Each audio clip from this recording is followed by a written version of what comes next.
Bonjour. Aujourd'hui, je veux parler d'un sujet très important. Ça vous aide beaucoup pour résoudre des problèmes, surtout les problèmes concernant le travail exercé sur le gaz et la relation avec la chaleur et l'énergie interne. Alors, et surtout maintenant, je parle des signes en fait du travail dans tous les cas. Allez, comme vous voyez maintenant, je distingue deux cas. Un cas si on a une transformation simple, comme vous voyez, on n'a pas un cycle. Quand j'ai dit simple, ça veut dire ça part d'un point jusqu'au le point du point initial jusqu'au le point final. On a deux points, initial et final. Ça peut être autrement en fait. Ça peut être une transformation simple euh, qui passe de un à 2 avec une transformation isobare. Après, il passe de 2 à 3 avec une transformation isotherme. Ça veut dire toujours on n'a pas un cycle fermé. Et on distingue maintenant le cycle qui est là. Comme vous voyez, je pars du point A, je passe au point B, après au point C et je reviens au même point A. Je dois revenir au même point. Là, on parle d'un cycle. Alors, c'est la différence entre les deux. Aussi, un cycle, ça peut être différent. Ça peut être, par exemple, isobare de 1 à 2. Et après, de 2 à 3, on peut prendre isotherme. Ça revient avec isobare. Et après, si vous voulez, ça monte avec une transformation adiabatique. Alors là, on a un cycle aussi fermé. Alors maintenant, je vais vous parler de tout ça. Aujourd'hui, je commence par le premier cas. De façon générale, pour les deux cas, de façon générale, toujours le travail est égal à moins intégrale PDV. Là, c'est le premier point. Et toujours, le travail est égal à moins la surface. Après, je parle plus en détail. Juste un petit truc. Là, quand je parle ici, toujours je parle du travail exercé sur le gaz. OK? Tout le temps. Si vous voulez calculer le travail exercé par le gaz ou par le système, simplement est égal à moins le travail sur. Ça veut dire maintenant, tout ce que j'ai fait maintenant, c'est le travail exercé sur le gaz, pas par le gaz. OK. Je continue. Maintenant, je prends le premier cas. Lorsqu'on a une transformation, on n'a pas un cycle. Là, vous devez savoir deux points principaux. Le premier point, euh, lorsque le volume augmente, augmente, alors le travail doit être négatif. Comme vous voyez ici, je passe de ce point-là à ce point-là, le volume augmente. Ça passe de 1 à 4. Alors le travail doit être négatif. Alors si on a l'inverse, lorsque le volume diminue, je passe de ce point-là à ce point-là, ça diminue. Alors, lorsqu'on a le volume diminue, alors le travail doit être positif. Là, les deux points principaux. Après, on parle maintenant de la surface. On a dit avant que le travail est égal à moins la surface. Toujours la surface qui se trouve au-dessous de la courbe. On parle maintenant de cette zone. Voilà. Si on dit c'est la surface A, alors est égal à moins A. Alors, si vous voulez après partager cette surface en plusieurs, par exemple, si on a ici Ça, c'est A1. Et là, c'est A2. Et là, c'est A3. On peut dire est égal à moins A1 plus A2 plus A3. C'est pas important. Le but, le principe de comprendre que le travail est égal à moins la surface qui se trouve au-dessous de la courbe. Si je prends un exemple comme celui-là, on a ici un isotherme. Je passe du point 1 au point 2. Alors, le travail, comme ici, le travail toujours, la surface qui est en bas. Voilà, c'est la surface. Pareil, si on prend un autre exemple, on a ici, là c'est isobar de 1 à 2, et là on a isocore de 2 à 3. Alors la surface au-dessous, c'est quoi? C'est là. Voilà. OK, là c'est le premier point, très important de comprendre les signes du travail ici. Je passe maintenant à l'autre cas. Si on a un cycle, celui-là.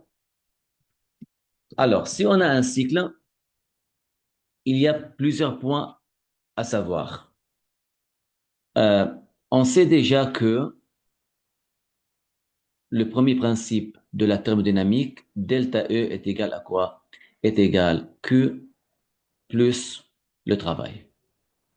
Si moi je calcule un cycle complet, ça veut dire delta E du cycle est égal le travail total du cycle, pardon, la chaleur du cycle plus le travail du cycle. Voilà, très simple. OK, si vous voulez détailler ici, delta E, le travail du cycle est égal à quoi? Est égal delta E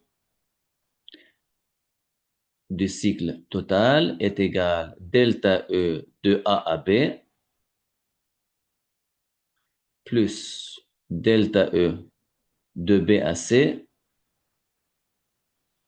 plus delta E de C à A. OK? Et toujours, delta E d'un cycle est égal à zéro. Tout le temps. Alors, si ça est égal à zéro, cette formule, on peut conclure que le travail est égal à moins la chaleur. Toujours, travail du cycle est égal à moins que de cycle. OK? Là, c'est le premier point. OK, tant qu'on est là maintenant, je peux ajouter un point. Vous avez Q, ça peut être, on a soit positif, soit négatif. Parce que soit on a Q, on a Q chaud et Q froid. OK? Soit, alors on a Q total du cycle, ça peut avoir Q froid plus Q chaud. Là, je ne sais pas c'est lesquels, mais on peut avoir des exercices plus tard, on parle de ça plus en détail, que toujours Q du cycle, ça prend deux valeurs. Il y a une valeur qui est négative et une valeur qui est positive. Alors, la valeur négative, c'est Q froid et la chaleur positive, c'est Q chaude. OK? Euh, alors maintenant, on peut dire là simplement est égal à moins Q F plus Q chaud. Écoutez, maintenant, c'est pas le sujet maintenant, juste vous devez comprendre que le travail du cycle est égal à moins Q du cycle. C'est le point le plus important. Et le deuxième point, que delta E du cycle toujours est égal à zéro. Voilà, les deux points importants à retenir. Si vous voulez, on peut effacer tout. On doit savoir que delta E d'un cycle est égal à zéro. Et deuxième point, que le travail d'un cycle est égal à moins Q d'un cycle. On retient que ça. Alors, on ne parle pas de ça, hein, on parle de celui-là. Là, c'est le premier point. Le deuxième point, vous savez bien, le cycle doit tourner dans le sens des aiguilles d'une montre, qu'on voit ici, à droite, ou ça peut tourner à gauche. Là, on dit horaire, là, c'est horaire, là, c'est anti-horaire, ou on peut dire dans le sens des aiguilles d'une montre.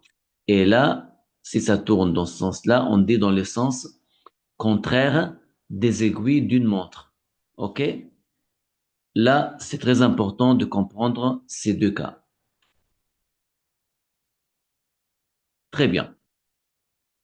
Alors, qu'est-ce que je peux dire ici à propos d'un cycle? Si on a le cycle tourne dans le sens horaire, ça veut dire dans ces sens-là, toujours le travail du cycle doit être négatif, tout le temps. OK? Alors, qu'est-ce qu'on peut conclure ici? Si le travail est négatif, Q doit être positif, parce que c'est l'inverse du travail.